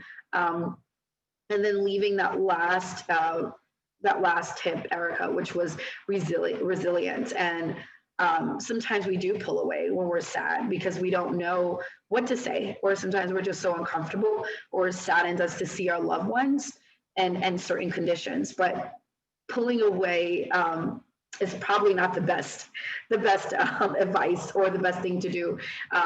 Allowing yourself to be sad and recognizing that, but allowing resilience to kick in that we all have and we all need right now, and really being there for our elders and for our seniors is super important. So those were my takeaways and what I also wanted to reiterate, but we're coming to a close. Before we do, Ingrid, Erica, I would love for you to just share anything else with our community, with those that are watching, any tips, again, on mental health and how we stay mentally sane as much as possible during this time. Any closing words? Ingrid and then Erica. Okay. Yes, definitely, I just want to, really piggyback on things that, Erica said. We really have to give ourselves, just not to be hard on ourselves, to be empathetic toward ourselves, understand that everyone is going through all of this, and not to judge ourselves or others at this time, because this is really difficult for everyone. Really try to reach out if you need help. You create, the village that's going to take care of you and your family. Reach out. If you feel that people in your village may be overwhelmed right now, don't be embarrassed or ashamed to reach out to get help from a therapist who's trained, who will be able to, walk you through some steps, help you to normalize your feelings if you're stressed or anxious. That's very important to know that that's normal, but then also give you helpful tips so that these things don't get worse and worse and become, more difficult for you to cope. So that's really important to get through those things, and really trying to stay connected, trying to be thankful for the things that we have during this time. I think about this as, I loved history in college, and I think about this, the first pandemic of the flu in the 1900s. How did they cope with no technology? I said, I'm thankful that we have technology. I know that there are glitches, there are times where your mic doesn't work, certain things like that, but how hard would it be if we couldn't connect with each other by phone or FaceTime or Zoom at this time? So to even be thankful that we have that ability, thankful that, like, Erica said, New Yorkers, we come together. There are lots of places, even some restaurants that are giving food to people for different, even just for the evening, not even just for holidays. So there are things out there. There are resources that are out there, and know that we're not in this alone. Everyone wants to get through this. Definitely, we have to continue to wear our masks, even though the vaccine is there and about to roll out. We still have to try to get through. So we do have to wear our masks, wash our hands, still continue to social distance, and really follow what our health professionals are telling us what to do, but also check in on yourself, see how you are feeling. You know, when you're getting anxious, seek help.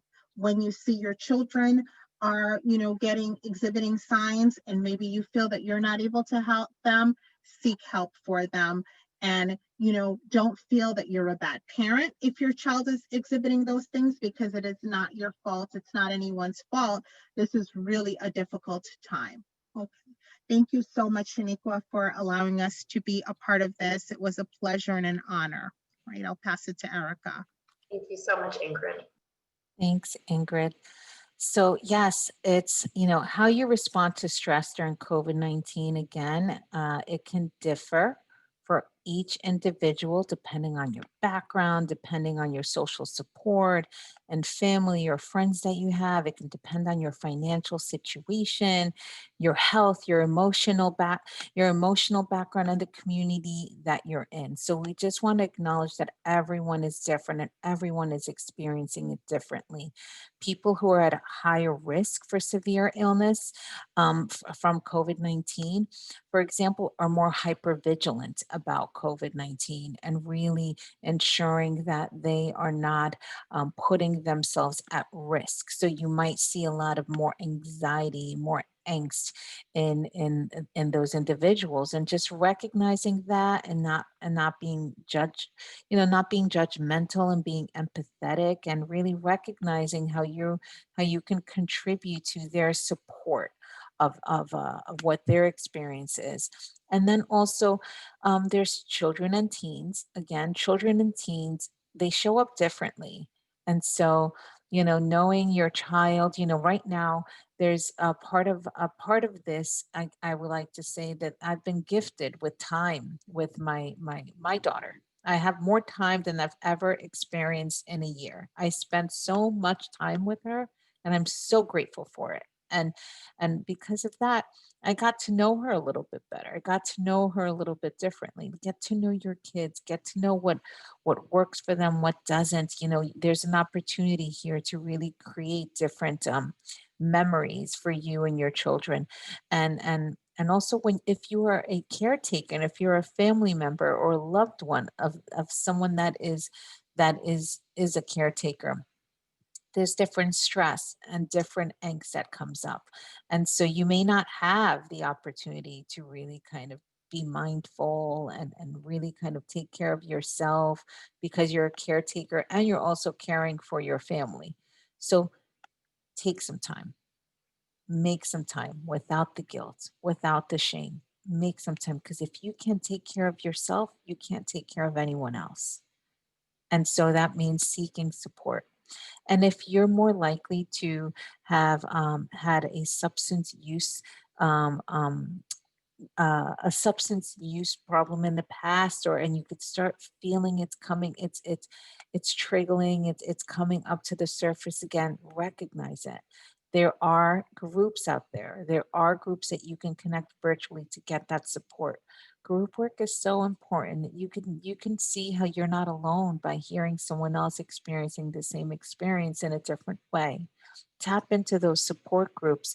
And also, I want to just make a note that some of us who are individuals of color may experience it differently because we are disproportionately impacted by COVID than others. And that is true. And we may have more losses in our families and our communities than others have.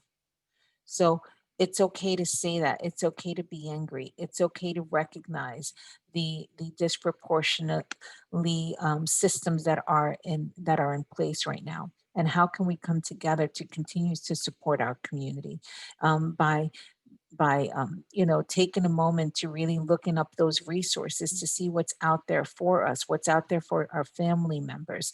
I live maybe 10 minutes away from Elmhurst, and Elmhurst was impacted very hard, and the community there was impacted very hard.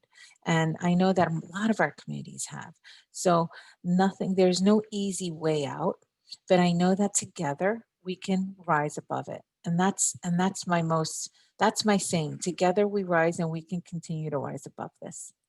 Thank you, Shanequa, and thank you, Ingrid, for being here. It's been a journey of just giving and feeling great about sharing in the space with both of you. And I hope there's some little gems that we have given to others. Thank you. So much, Erica and Ingrid. We are concluding our session today. Ingrid and Erica, you've been super phenomenal. Thank you for sharing this space with me and with those that are watching online, as well as those that are joining us via Zoom. We've gotten some amazing quality tips, great information that I think we all can take with us and start implementing in our daily lives and with our families. I want to thank all of you for being here, for being present, for taking a time out, and for being with us this evening.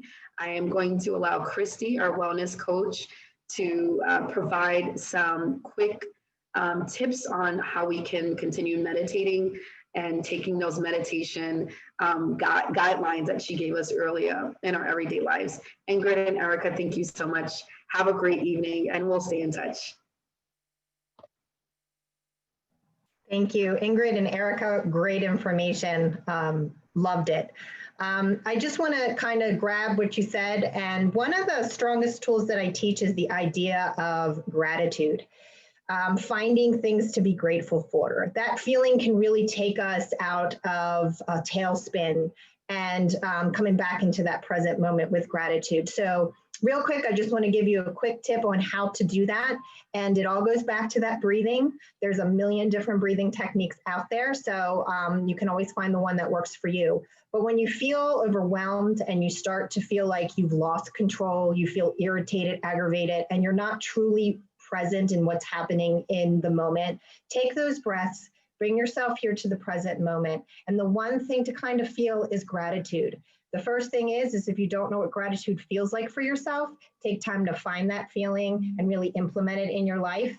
And then take those breaths, sit with yourself, and allow your body to find gratitude. And the smaller things is the best. I'm grateful for this pen. I'm grateful for this computer. I'm grateful for my phone. I'm grateful for the people in my life. I'm grateful for myself. I'm grateful for this time of rest. And if you pull in the I ams and that gratitude, you're going to start to see a little shift in that moment to help you get to the present moment where you can slow things down, drop some of that fear and anxiety, and get yourself in a place where you can step forward and a new feeling and a better feeling and be present for the people who need you there. So just remember to be grateful. I'm grateful for Shanequa and everyone that was here tonight, and just be easy on yourself. It's a hard time on everyone. So when you start having that negative internal conversation, take those breaths, come back to yourself and tell yourself, I am strong, I am healthy, and I'm worth it. Thank you. Amazing. Thank you. And I'm also grateful for you, Christy, for Ingrid, and for Erica, and our previous panelists, Dr. Heidy, and Steffi and Annabelle. Tonight has been super insightful. We had some amazing discussions, and I do hope that you were able to take some nuggets, some wisdom with you and really implement. Please let us know how we did. There is an email address in the chat box. That's Moore, MOORE, 4FOR, district, DISTRICT, 12@gmail.com. Let us know how we did. Give us some feedback. Reach out if you need support, and we're here. We're here to help you. We're a family, we're a community, and this is why we're doing this. So again, thank you so much for joining us. We do wish you a very safe evening, a safe and happy holiday, and you all just take care. God bless you all.